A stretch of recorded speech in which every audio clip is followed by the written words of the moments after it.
institutions, when they're effective, have to have similar sources of external energy inputted into them. That's what FDR was, right? Like we had a system that was ill adapted to the changing technological reality of the Industrial Revolution, and across, not just the US, but other countries, they had statesmen who were able to see from one local minima to another and make the leap in a way that wasn't possible just through gradual gradient descent across institutions or something like that.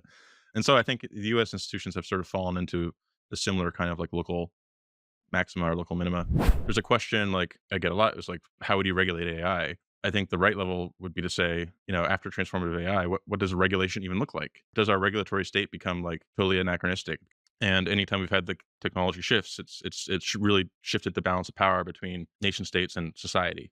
And I think this one is no different. And if you look at the printing press, like famously, it was launched wars in Europe and challenged the authority of the Catholic Church. And I think there's like a sense in which AI is going to bring that instability and disruption to many more areas of the economy.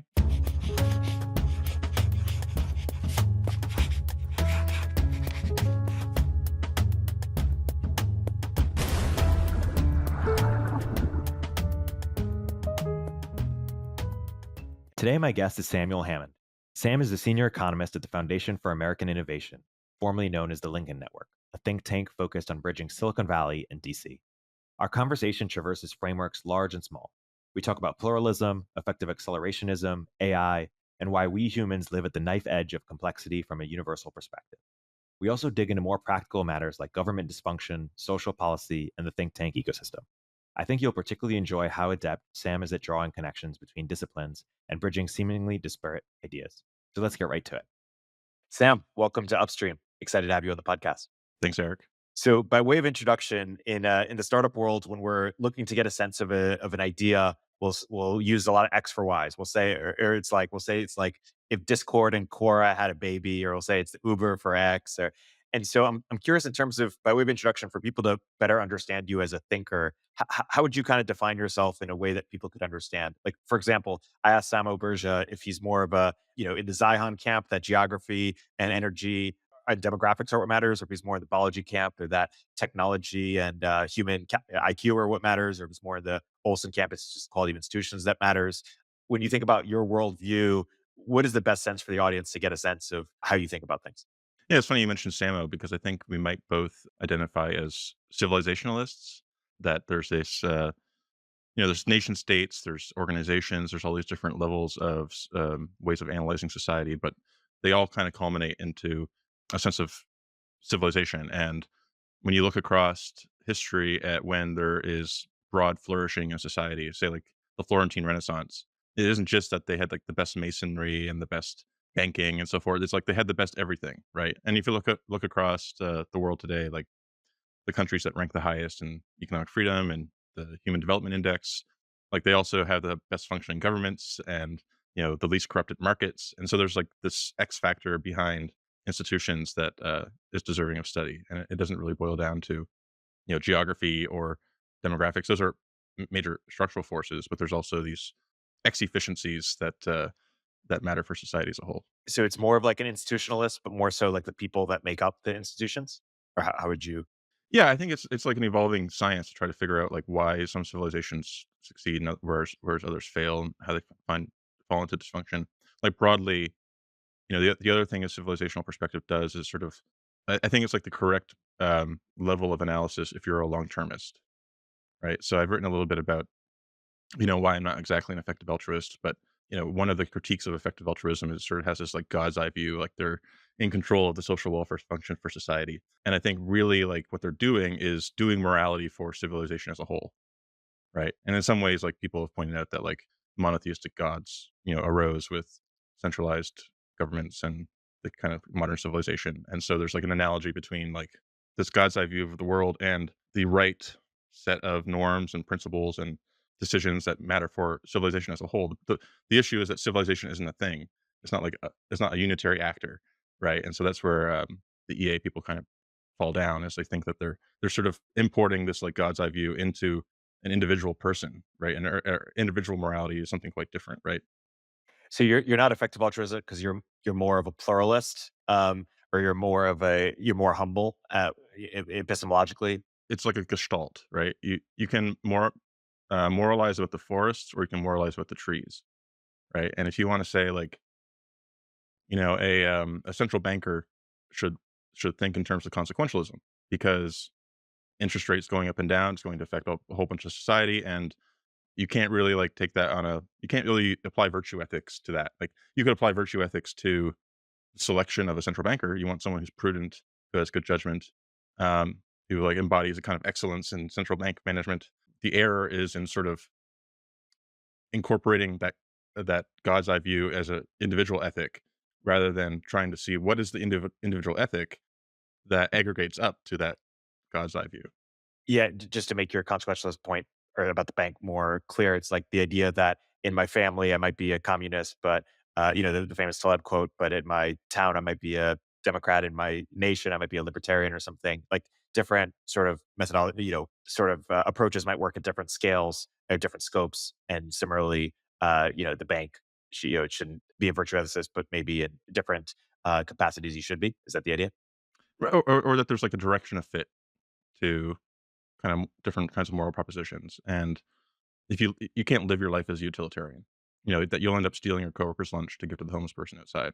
Are you as big of a believer in the great founder theory as Samo is, that it's like individual people who make things happen? That seems to be an empirical fact almost. There are clearly deeper structural forces that, there's always this like counterfactual thing where like if Hitler wasn't born, would there have been a different Hitler?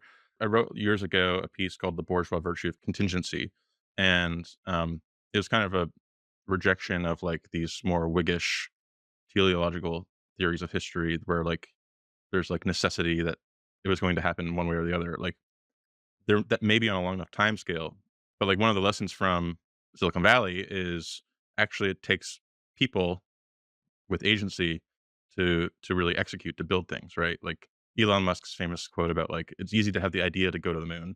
The hard part is executing. And that often takes like very special people, especially in the context of a hierarchical organization where they can sort of manifest their leadership. I always found you as an interesting thinker because there are not that many people who can, let's say, like, talk to Balaji about technology, or journalists, or talk to the GMU crew about GDP, or sorry, progress folks, but then also talk to Ezra about cost disease socialism, and just kind of like, we like meet them at their levels in variety of different groups that maybe are contrary to each other in different ways. And you seem to be one of the very few people who can do that. Oh, thank you, Eric. You're weaving right now, from social policy back into tech policy, AI. Also, by way of introduction, why don't you unpack that transition a bit, and share more about what you're trying to do and what you did?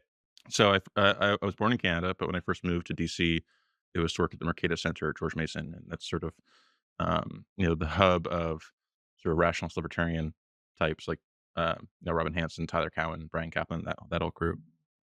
And I initially had wanted to go there because I had this interest in like public choice economics and how institutions work and so on, but with like that futurist asterisk on it. And I did a lot of work in tech policy. I worked on supersonic aviation, some stuff around drones. But in 2016, when I launched the Niskanen Center Social Policy Department, the reason for that was, all my writing, all my recreational writing was sort of on how institutions evolved in response to the Industrial Revolution, right? And how like things like the New Deal, like the kind of Bismarckian social insurance state that arose during that era, was a response to the forces of creative destruction and a need to compensate people to, create buy-in for markets and stuff like that. And the subtext to all that work, and I've been working at Niskanen for the last 7 years, was sort of creating the infrastructure, the human level infrastructure for accelerating creative destruction, to ensure that when people lose their jobs or when industries rise and fall, that first of all they're allowed to rise and fall, right? That they're not captured by guild systems that build in social protection at the level of the particular market structure, and then that labor can like efficiently recycle to new lines of productivity. And like I said, like in the background was sort of this sense that I had, since I read "The Singularity Is Near" back in like 2004, I guess. Taking really seriously that like, you can actually predict quite a bit by just looking at like Moore's law and staring at it and, and trying to think about what it implies. And so, even in Costas socialism or these other pieces, there's always a line in there somewhere saying like we got to be careful not to bake in certain assumptions about the state of technology because we had the China shock that disrupted manufacturing across the U.S. The next shock is unpredictable, but it could be something like artificial intelligence or these other kinds of systems or roboticization, and that we need to be prepared for that. And now that AI is having a bit of an inflection point, I felt like it was the time to, I did my best to try to lay some groundwork to try to modernize unemployment insurance, and all these things are totally broken in the U.S. system. But now that things are taking off, it's time to get back to AI and how it might impact our institutions.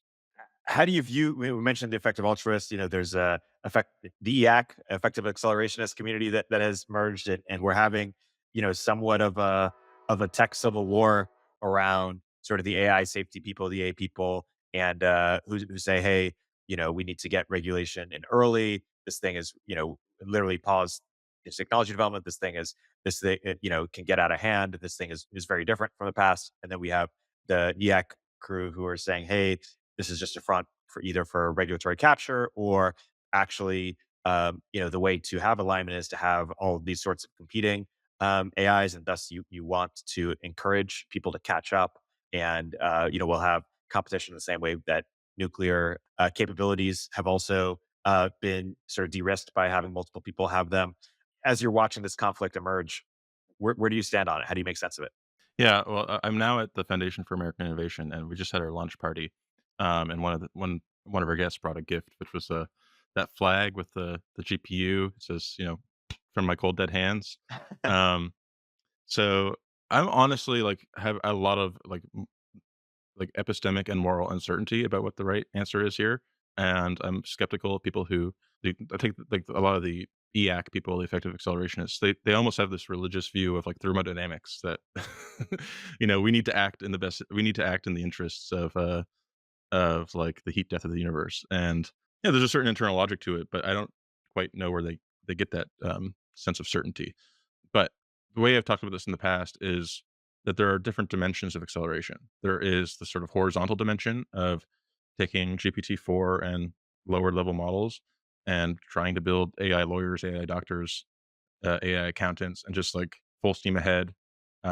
Screw the intellectual property holders. Like, we should be able to generate Taylor Swift songs with a click. Like that whole copyright regime is now obsolescent, not something that we need to like start like building a surveillance state. So we know who who's generating illegal Drake music.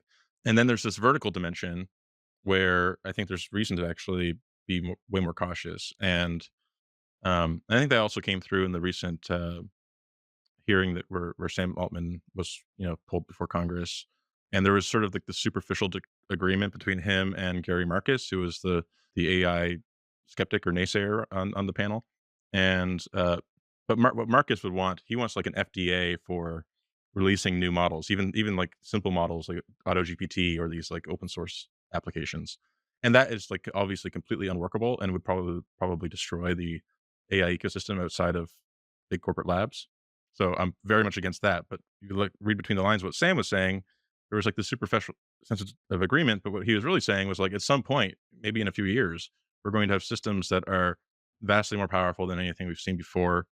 Not just in terms of like autonomous general human level agents, but also like things for synthesizing novel pathogens. And, I think even the most ardent libertarian would understand why, if you had like a full stack 3D printer that, you tell it to make a novel pathogen and it will just do it for you, that shouldn't be open source, that there may be real societal risks there. By the way, before getting back to AI, I believe you're a reformed libertarian to some degree. If you could say anything to a libertarian that would help them have either convert or have a bit more nuance, what would you, or you show them a blind spot they have, what would you say? Well, I mean, there's lots of blind spots. I'm still like broadly libertarian. I think libertarianism, I think there's a genealogy to our ideas and to our morality and so on. And sort of like the effective effective accelerationists, where they sort of somehow get this like eternal cosmic moral principle or moral thing that they're optimizing for. Hey, we'll continue our interview in a moment after a word from our sponsors. Hey, everybody. If you're a business owner or founder like me, you'll want to know more about our sponsor, NetSuite. NetSuite provides financial software for all your businesses. Whether you're looking for an ERP tool or accounting software, NetSuite gives you the visibility and control you need to make better decisions faster. And for the first time in NetSuite's 25 years as the #1 cloud financial system, you can defer payments of a full NetSuite implementation for 6 months.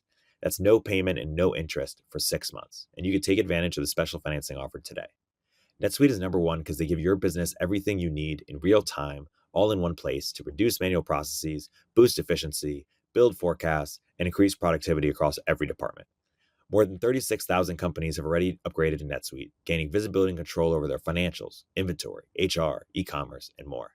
If you've been checking out NetSuite already, then you know this deal is unprecedented. No interest, no payments. So take advantage of the special financing offer with my promo code at netsuite.com/upstream. That's netsuite.com/upstream to get the visibility and control your business needs to weather any storm. netsuite.com/upstream.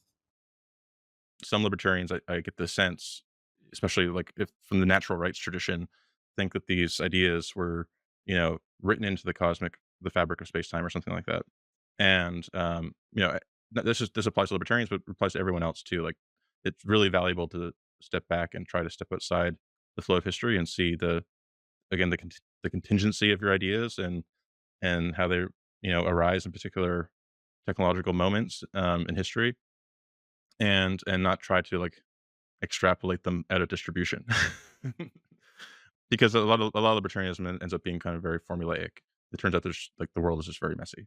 Go back to AI. You have in one of your blog posts, you have a quote I want to read. The main risk for AI isn't it waking up and incinerating humanity, but rather the societal destabilization and potential state collapse that'll occur when 5,000 years of economic history gets compressed into a couple of months.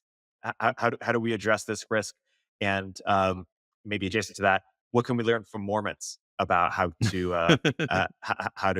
handle technological revolution? Yeah, yeah. One of the reasons I wrote that is, and it's a little hyperbolic, I suppose, but maybe it's only 500 years of history that gets compressed into a few months. But first of all, there's a kind of inherent skepticism that the Yuddites, the Eliezer Yudkowsky sort of school of thought on this get when they talk about the dangers, where he kind of solves for the equilibrium. Like maybe in some actually quite distant future will have like such massive models that they'll just spontaneously learn how to like, solve the protein folding problem and escape from the lab and kill us or something. That seems quite implausible to me. But even if that is a world that we're approaching, there are intermediate stages that we will pass through. And those stages may end up, being disruptive to the institutions that would be around to respond to that future risk. And when I look through history at like the printing press or the Industrial Revolution, these technological regime changes precede institutional regime changes, right? And so there's a question like I get a lot. It's like, how would you regulate AI? I think the right level would be to say, after transformative AI, what does regulation even look like, right? Does our regulatory state become like totally anachronistic because it is this like 20th century thing that is built for an era of like standard setting bodies and everyone needs to use USB-C and all this kind of junk. And that's the thing that I think is going to come on pretty quickly because a lot of what government work is like a fleshy API, right? And just like software is eating the world, in Mark Andreessen's famous terms, software will eat the state. And anytime we've had these technology shifts, it's really shifted the balance of power between nation states and society. And I think this one's no different, right? And if you look at the printing press, like famously, it was launched wars in Europe and challenged the authority of the Catholic Church. And you see like analogies with information technology and the way it's disrupted traditional media. And I think there's like a sense in which AI is going to bring that instability and disruption to many more areas of the economy, right? So like right now the WGA is on strike because they want to get paid more for their crappy streaming reality shows and stuff. When Adam Smith talked about the Industrial Revolution, he noted that like one of its benefits was it disrupted the old guild system, right? And The WGA literally has guild in the name, right? And so maybe AI should be writing those like telenovelas that are a dime a dozen, because the human writers are already doing a ton of interpolation and borrowing and copying and pasting. People are trying to like fit AI into existing modes of production where they're saying, "Oh, how can AI make the WGA writers more productive?" Rather than saying, "How is the entire system going to get turned over?" And because there's been a unprecedented degree of sort of sclerosis and calcification and crystallization in our institutions, I think it's just going to be a very difficult transition. Is the right model that, instead it'll make the best people better, but that the middle class will just get decimated in kind of whatever creative or, caring field? Um, I hope not. I think I do think it's going to come for the upper middle class, kind of laptop class. I'm not excluded from that, and I think that could be quite egalitarian, but in a way that's like actually egalitarian. Well, a lot of upper middle class people put signs in their window that suggest a degree of egalitarianism, but don't actually want to make sacrifices. And so if there's if AI leads to like much greater compression in human capabilities, where people without linguistic facility are able to use a external word cell and bootstrap themselves up. That will level the playing field. And I do think there will be, as always, like these Pareto distribution effects where, there's the 1000x software engineer who's able to use the tools in a way that other people don't. But I think for the most part, it's going to be kind of equalizing. I think Samo had a tweet that some bullshit jobs will be immune to AI because they were immune to, like, they were invented to begin with. Yeah, you can't automate bullshit jobs. Yeah. So, yeah, what happens when the upper middle class, the PMC, whatever you want, like, what happens when they're disrupted at a material level? They try to, regulate, like, heavily. Yeah, I think there's a Butler. We're on the cusp of a Butlerian jihad to end all Butlerian jihads, right? Like the U.S. Copyright Office is having listening sessions right now about how to prepare for AI in a world where the chart-topping Drake song isn't even by Drake, and that's only gonna get easier, and it's gonna be very difficult to regulate because these are often open source models that can run locally on your computer, and, uh, and so, like, one world would be, let's build the architecture, some kind of blockchain, tracking system that will, like, know exactly who produced the music, and, like, maybe we need to have, like, stuff on your GPU so we can turn it off if you make a Taylor Swift song without permission. Right? So there's like one world where we try to lock in the existing paradigm and have to architecture like this insane totalitarian system to do so, versus just letting the water wash over us and re- realizing that maybe this is the twilight of the celebrity, and there will be people who gain fame and status because they're the best at pasting together things and making AI generated music and content and so forth. But it won't be the Beyonces. Their time has come. The famous Peter Thiel quote that AI is communist, crypto is libertarian. You think it's either the opposite or it's more nuanced in that, as you just gave an example, blockchain can be quite authoritarian or quite centralizing. And as you've given other examples, AI can be quite decentralizing in the access and power that it gives the average person, that doesn't need to rely on, you know, big organizations. But of course, in the wrong hands, it can also be, or in centralizing hands, it could be used for centralizing ends. How would you edit or characterize that? Yeah, no, I have said before that I would turn Thiel's phrase around. The one amendment I would make to it is rather than AI being libertarian, I would say it's potentially communitarian. And my intuition for that is like if you take something like public education, right? Public education serves a lot of purposes. It's a daycare. It socializes you, but the core, at least stated function of education is to train kids and give them human capital. And we've known for a long time that like mastery based learning and tutoring can have a two sigma effect on learning outcomes. The main problem has been it's really hard to have a tutor for every single student. Just doesn't scale. But I think in the next couple of years, we're going to see systems that are like, the Miss Frizzle that, makes eye contact with the avatar and the student, and like, can recognize their voice, and is adaptive, and like notices when they're struggling on fractions and does more fractions, but also like makes is like has some reinforcement learning mechanism to like make sure that it's staying fun and the students engaged. And what that means is like anyone with a web browser will be able to pull their kids out of school and not just, do a bare minimum homeschooling, but like, in some ways like strictly dominate what they're going to get through public education. At the same time, if like their jobs are being displaced and new jobs are coming into creation that are more remote, or whatever, like there could be a rapid unbundling of the public education system, sort of like what we saw during COVID, but on steroids. Because during COVID, 2 million kids left the system to do homeschooling, and so there's like one version of that where that could be atomizing. But what will actually happen is that, after the transition, people will rebundle around, like, intentional communities, potentially, or jujitsu schools, because, you still need a gym teacher, or chess clubs or things like that, and so AI will enable people to, fragment society, but will enable people to, like, interface more, directly with, like, people within their community. You did your thesis, I believe, on religions, and you've been fascinated with Mormons. So, what lessons does Mormonism teach for how institutions can adjust to technological revolution? Well, I mean, the first lesson is the fact that Mormonism arises out of the Industrial Revolution, right? So it's in some ways the most modern religion, if you don't count like Scientology or New Age.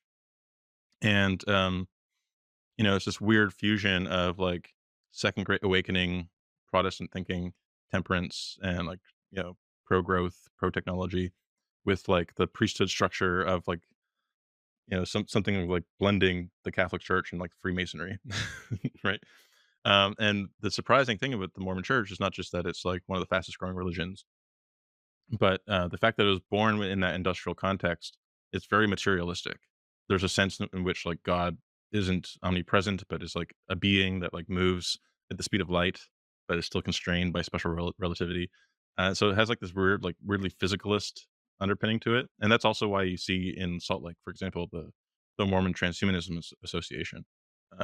Joseph Smith said that we're living in the latter days, and in some ways, he had sort of this like Ted Kaczynski kind of insight that like the Industrial Revolution was kicking off like this techno-capitalist, cybernetic system that would culminate in something crazy. And now it seems like, that's prophetic, right? Like, so some people think we really are living in the latter days. And maybe like the baptism of the dead, which is a Mormon practice, will like reemerge as like, the replica that we create based on all our content to memorialize people.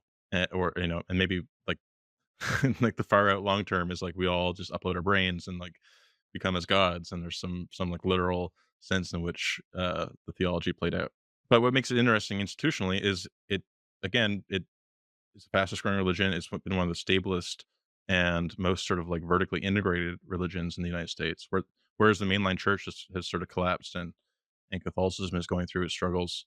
The priesthood structure, the kind of hierarchical but yet decentralized structure of the Mormon Church, the LDS Church, has made it incredibly resilient, right? And 60 Minutes did this sort of hit piece on the church, where they're pointing out that they have like 150 billion dollars in assets and stuff like that. And the Mormons, because they believe they're in the latter days, are like the preeminent preppers, right? Like Mormon communities have a bishop storehouse that is full of food stuff. Like every Mormon is supposedly supposed to have like 90 days of supplies on hand, and so it's like the cockroach of religions. Like I think if there's a really major institutional disruption, something like the LDS Church will stay standing.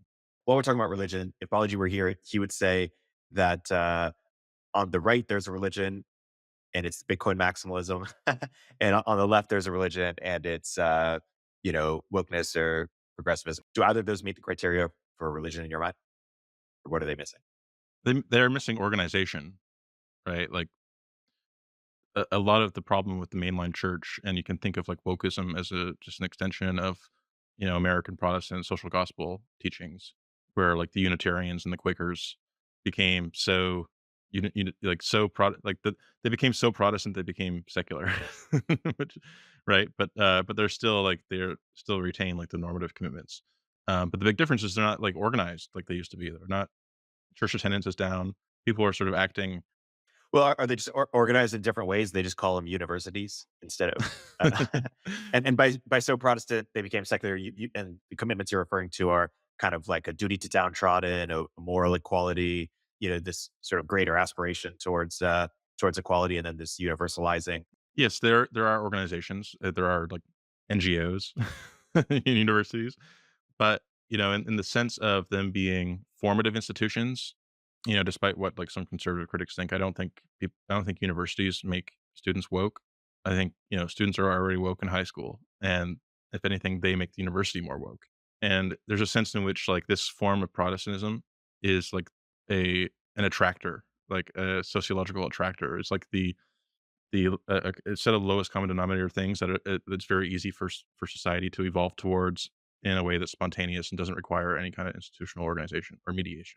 In fact, it's like the whole premise is like against mediation. Yeah.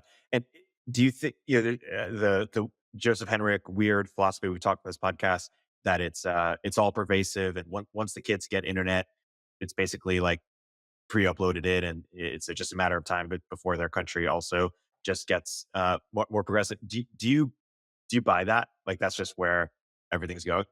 Yeah, I wouldn't like color it by saying more progressive. It sort of imports like how it's manifesting in the American context. I think, but like in the culture series, the Enum Banks books, there's a line about like the platonic dog.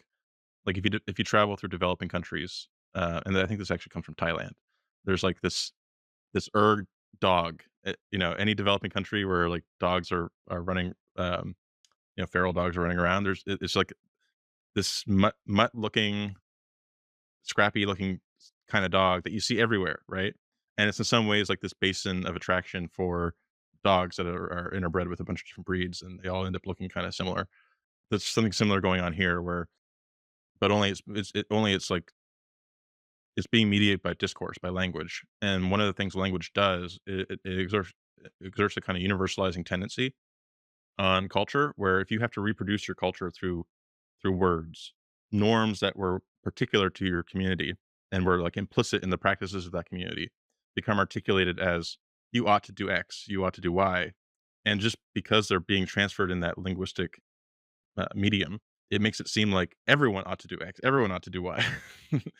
And so, Habermas has this whole theory of discourse ethics, which is essentially about this, the kind of pragmatic biases that language imposes on cultural evolution. And I think we're seeing that play out in the internet age, where like it's like logos working through history, and the Iranians are protesting over the treatment of women in a way that they even have like a three-word phrase like Black Lives Matter. There's a certain like, again, it's not a psyop. It's not that they're like copying us. It's like there's a deeper thing that drives people when they're organizing in a way that's totally like disintermediated and doesn't have institutional structure to settle on very simple slogans and to understand oppressor oppressed relationships and stuff like that. Does AI just accelerate all this, just like any other technology? That's a great question. It's really hard to know. It's really hard to say because if you take that thesis right, that like the printing press was a prerequisite to the Protestant Reformation, right? Does this take us to a new kind of reformation?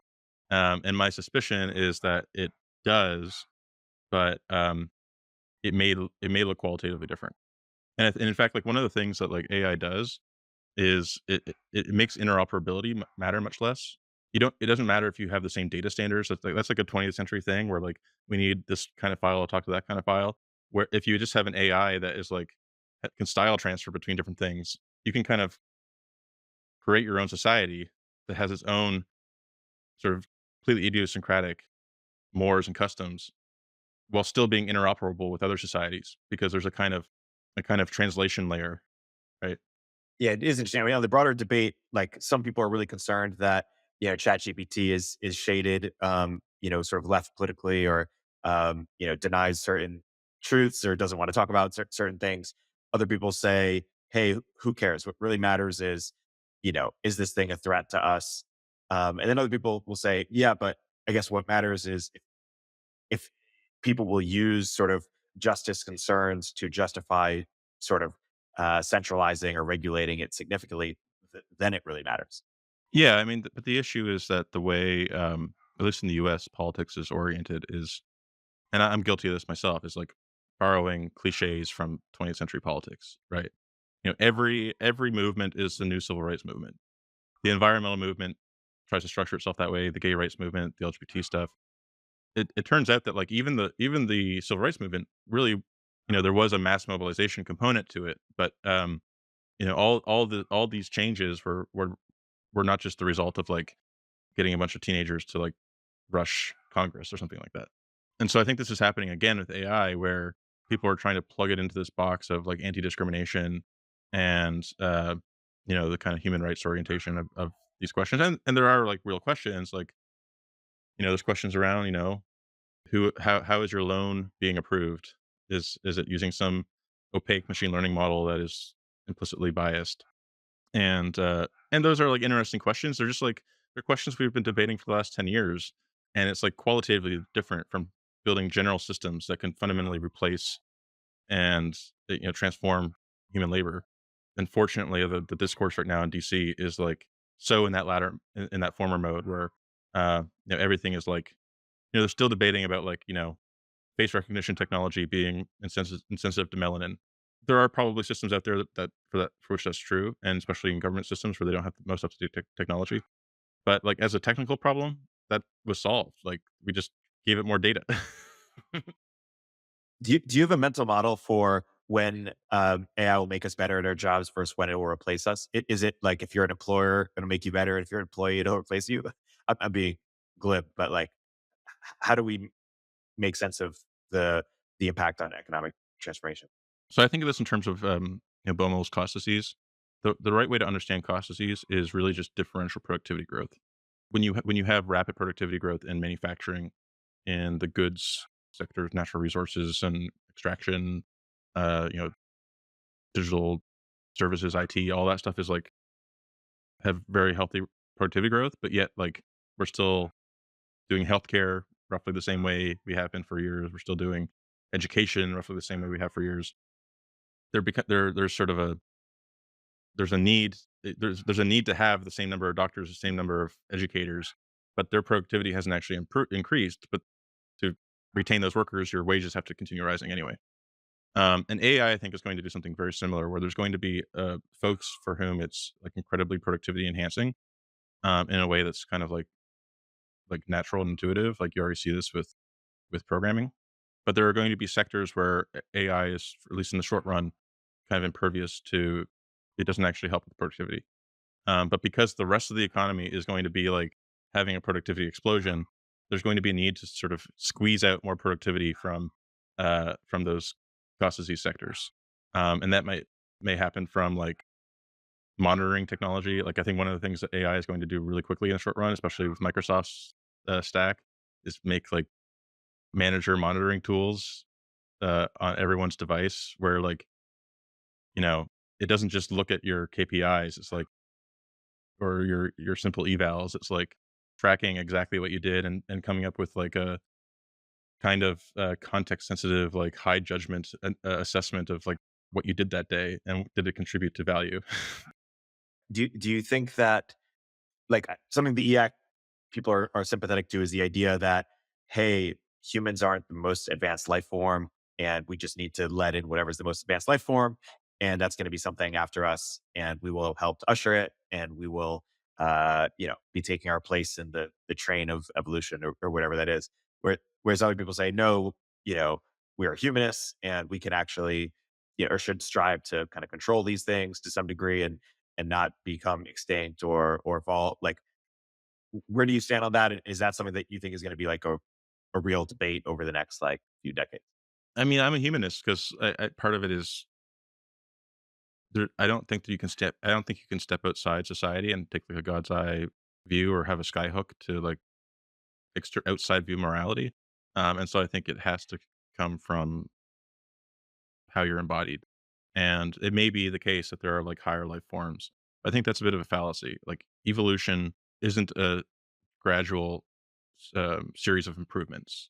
It's we're not more evolved than our hominid ancestors. Like we're all roughly similarly well evolved and adapted to our niche, right? And evolution, like even the dinosaurs, they weren't more or less evolved than us. They were adapted to their evolutionary niche, and our kind of intelligence, emerges from that evolutionary niche. And so I don't think there's actually a basis to say that they're like higher level life forms. And if anything, like you get this from like reading The Selfish Gene by Richard Dawkins. If it wasn't for like wasteful evolutionary arms races, the optimal evolutionary outcome would just be like a gray goo across Earth, right? But it's because parts of that gray goo were like, I'm going to get more sunlight by like poking my head up, and then it casts its shade on the rest of the goo, and so then there's a selection pressure to like, and then all of a sudden we have trees, right? And trees are only as tall as they are because they're like in this constant arms race with each other for sunlight. And really everything amazing, everything beautiful in life comes from that kind of waste. Music, art, like that's all a indirect form of sexual competition. And so I worry that the real deep EAC people are, they're like longing for the gray goo. And I don't really think that if we just covered the earth in TPUs and you know, let them like max their entropy and like pull all the neg entropy from the sun. That's not a better world, right? In some ways, it's actually the opposite lesson. We don't just want to minimize neg entropy. Like actually, waste is good. Waste is where meaning comes from. So you don't think it's a better world, and is it fair to say you also don't think it's like the default for where things are going pending any intervention? On a long enough time horizon, I think it's plausible for like great filter reasons. There is this remarkable sort of like self similarity in the universe, right? Where if you go down to the Planck scale and then the dark energy horizon, the full horizon of the observable universe, the geometric mean between those two distances is roughly human level scale, right? So we are like middle. I think Dawkins also coined this term, like middle creatures. We live in the middle scale of the universe, and for reasons of entropy, that's also where the most complexity is. Right? So we're kind of like on this knife edge of complexity between the smallest things and the biggest things. And our brains are like the most complex systems that we know of. And there's like this remarkable like similarity between the brain and other structures in the universe. Like if you look at there's been all this work done on in interpretability research on the problem of superposition, that a single neuron in a neural network may be encoding multiple features, and so it's hard to interpret that feature. And the reason they call it superposition is it's like directly analogous to superposition in quantum mechanics. And if you think about like a neural network, like maybe the universe is in some ways describable as like a convolutional neural network, right? And so like the universe is like rediscovering it in a self similar way in our brain at the knife edge of complexity. And so I think they're like, I'm sympathetic to the EACs on that level where like they're actually seeing these like deeper time step things that are moving through the universe. And so like maybe we're in this like weird false vacuum, and at some point things will tip over and we'll go full matrix. And I don't think that is anytime soon though. Fascinating. Shifting gears to something a bit more practical, but also disorienting. Give us the right mental model for why government has become less functional. Is it much more nuanced than the idea of, hey, these institutions were set up almost 100 years ago, or some of them at least, and some of them even longer, and the idea that the incentives were just to continue to grow because that's how people, the bigger their budget, the more influence they had, and there really is an accountability from the electorate or from a market, and many of them can't get fired, et cetera.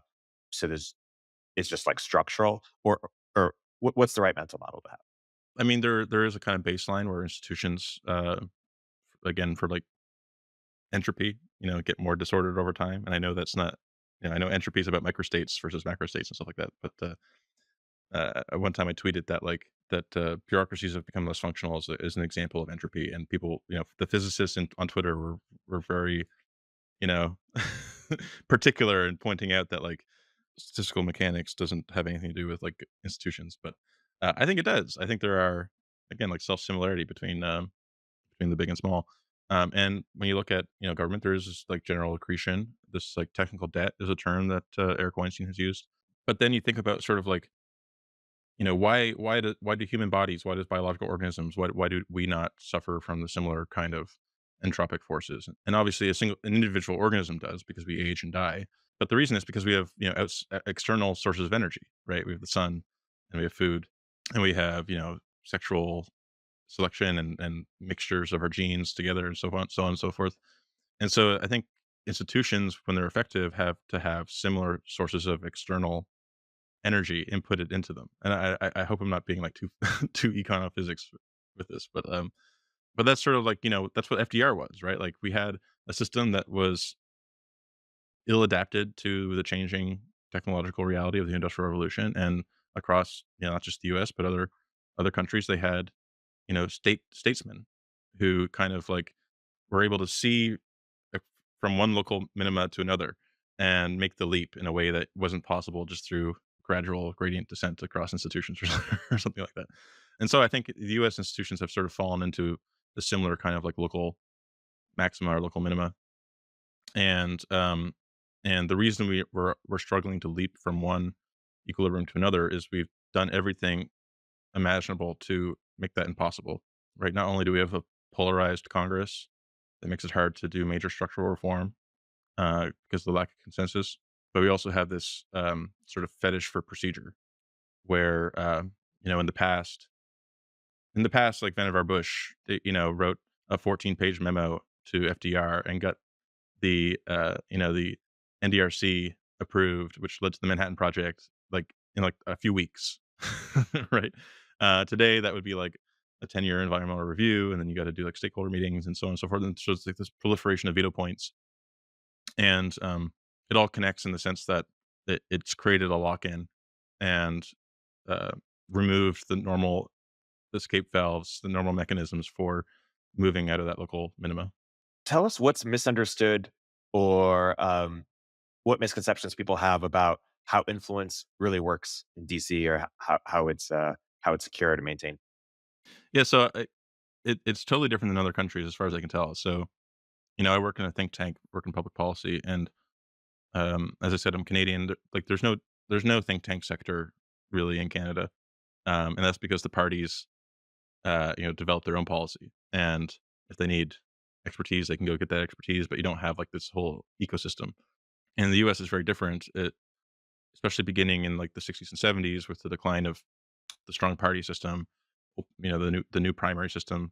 The party structures kind of got very weak, and labor federations began declining, church memberships began declining, and so all these membership organizations, which had defined kind of the Tammany Hall kind of era politics, got supplanted by this new thing, which after the war, the post-war growth led to very large you know wealth creation, and the Henry Fords and so on, the Rockefellers and whatever, they created private foundations, and those private foundations swelling on post-war growth seeded the creation of like this nonprofit ecosystem, where instead of like going to the labor union and negotiating something with the Department of Labor or whatever, that still happens, but you also end up with like a bunch of independent nonprofit think tanks, policy shops, advocacy networks, activist groups, legal aid societies, XYZ law centers, and it's been this kind of like decentralization or diffusion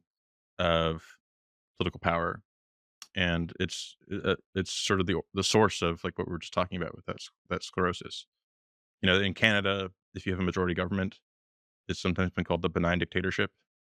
In the late '90s, early 2000s, Jean Chrétien, with his majority, cut the federal government by 30%, fired, just straight up laid off like 50,000 civil servants, and did it but basically unilaterally, right?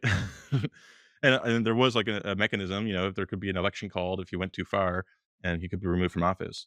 But there's been this trade off between like, do we give a person a ton of power but make it easy to fire them if they cross a line, or do we make it hard to fire them but we strip them of all their real power? And the U.S. has fallen into that equilibrium. In our last 10 minutes, I want to do a rapid fire lightning round with you, where I say a person and you let me know kind of your most interesting disagreement with them, or difference in worldview, even though you may agree on many other things. First, we'll say Balaji. It's not an interesting disagreement, but I don't think Bitcoin's going to $1 million. Yes. How about the GMU crew? You can pick Tyler. You can pick anybody. Like, I think Robin Hanson is much more bearish on AI than I am, and I'm not quite sure why. Tyler, I think Tyler's views have evolved closer to mine over the years, where he used to be more of a straightforward consequentialist and Benthamite kind of utilitarian, and now he's more of a pluralist. Bryan Caplan, I disagree with on a lot of issues, but I'm not for open borders, for example. But I sort of respect them all because to me, they kind of embody the different meta-ethical schools, right?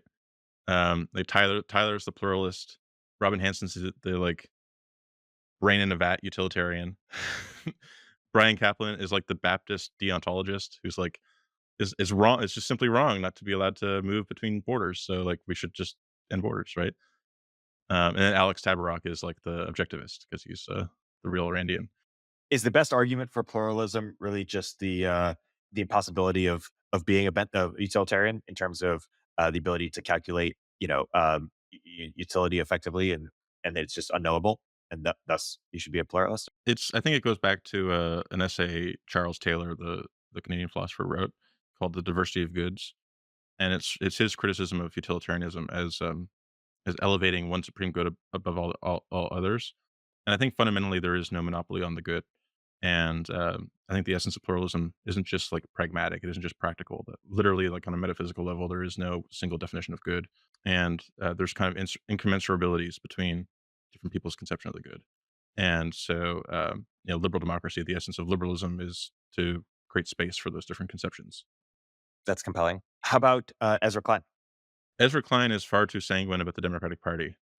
I think there's been some interesting parallels between Ezra Klein's thinking and some folks on the kind of new right that have been gone understated. So, like for a while, a lot of what Ezra was doing was like making libertarian arguments respectable, and you can respectable to progressives, and you kind of see that with supply side progressivism and so on.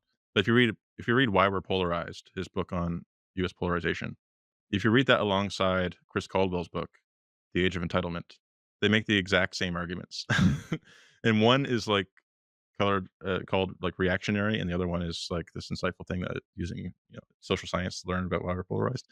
But they both trace polarization to essentially the Civil Rights Act and the kind of reorientation of American political economy that followed. It's a very difficult thing for him to say out loud, right? And a lot of the like his embrace of like critique of proceduralism and so forth is again sort of translating some arguments that have been on the right vis-a-vis the professional managerial class and Burnham and all that. And I think ultimately he just puts too much stock in the Democrats being the main change maker. Yeah, interesting. I read both those books, and what I took from the Ezra book to simplify crudely is this idea that at one point there both parties were racist, and thus we weren't polarized, and now only one party is racist, and that's why we're polarized. I mean, I'm simplifying radically. Whereas Caldwell's says we have two constitutions. One is the civil rights. One is the original constitution, then one is the kind of civil rights law, and they're incompatible because one is about individual rights, freedom of association, et cetera, and one is about group rights. And those individual rights and group rights contradict each other, and we don't have a way to reconcile them today. Yeah, I think that's right. Does that resonate with you? That Caldwell critique, like, is that the fundamental tension in society between individual rights and group rights? Or I think it's a big part of it. I think just on a practical level, it's dangerous to have like two distinct understandings of two different civil religions, basically. From my Canadian perspective, obviously everything is more fraught in the United States, where race issues loom a lot larger. But in Canada, a lot of the conservative movement in Canada was sort of defined in opposition to like the creation of these human rights tribunals and or like the Jordan Peterson stuff, where like suddenly there's like new speech police and stuff like that, and because we were descendant from the British system, Canada didn't really have the same kind of Bill of Rights written constitution the United States had. And that was much more flexible. That was much more pragmatic. It's sort of small c Burkean conservative. You can think of like the Charter of Rights and Freedoms in Canada, which was sort of like our Bill of Rights that came up in the in the 80s as sort of like an example of like Americanization, right? And a lot of like Canadian conservatism is about resisting the cultural imperialism of our neighbor to the south, right?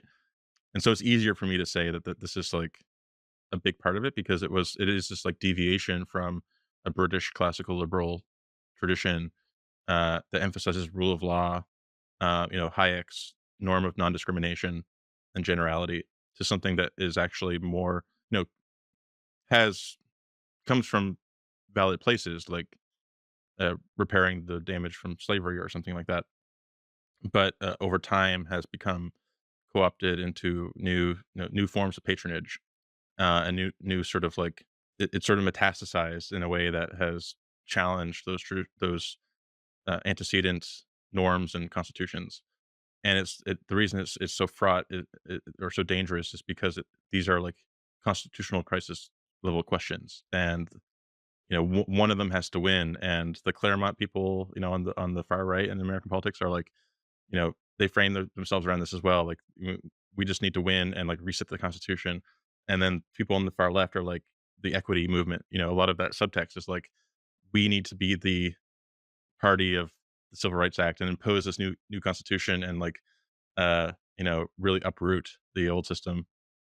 And that it makes politics more existential. And this is ultimately why like I'm sort of skeptical of written constitutions overall. Do you have a sense that one of them will win, or a prediction? One of them has won. The Civil Rights Act won. The equity one. Yeah, and I think it's like going to this basin of attraction thing where it's very hard to roll that back, and it's a path of least resistance. Any last things to wrap up this conversation that we haven't gotten to but are top of mind for you? It's been great. Yeah. Thanks for having me on, Eric. Yeah, it's been a fascinating conversation. For people who want to go deeper, I highly recommend Sam's Substack, and following him on Twitter. We'll have links in the show notes. And anything else you want to tease upcoming for folks? I'm going to be working pretty exclusively now at FAI on AI and tech and institutional questions. My big project right now is trying to make the case for a kind of Manhattan project for AI, and it piggybacks on a lot of what we've been discussing here. That we need to be proactive. That we need a new institutional mechanism that has a sort of great founder dynamic where it has the flexibility and nimbleness to reshape institutions, and that instead of trying to decelerate nuclear or atomic weaponry, we should be trying to master it, and we should also be trying to master AI. So that's where I'm spending my time right now. That's awesome. We'll have to have you back on our AI show with Nathan Lebenz and interview you on that. When it's appropriate. Sam, thanks so much for coming on the podcast. Thank you. Upstream with Erik Torenberg is a show from Turpentine, the podcast network behind Moment of Zen and Cognitive Revolution. If you like the episode, please leave a review in the Apple Store. Turpentine is a network of podcasts, newsletters, and more covering tech, business, and culture, all from the perspective of industry insiders and experts. We're the network behind the show you're listening to right now. At Turpentine, we're building the first media outlet for tech people by tech people. We have a slate of hit shows across a range of topics and industries, from AI with Cognitive Revolution to Econ 102 with Noah Smith. Our other shows drive the conversation in tech with the most interesting thinkers, founders, and investors, like Moment of Zen and my show Upstream. We're looking for industry-leading hosts and shows, along with sponsors. If you think that might be you or your company, email me at erik@turpentine.co. That's ERIK @turpentine.co.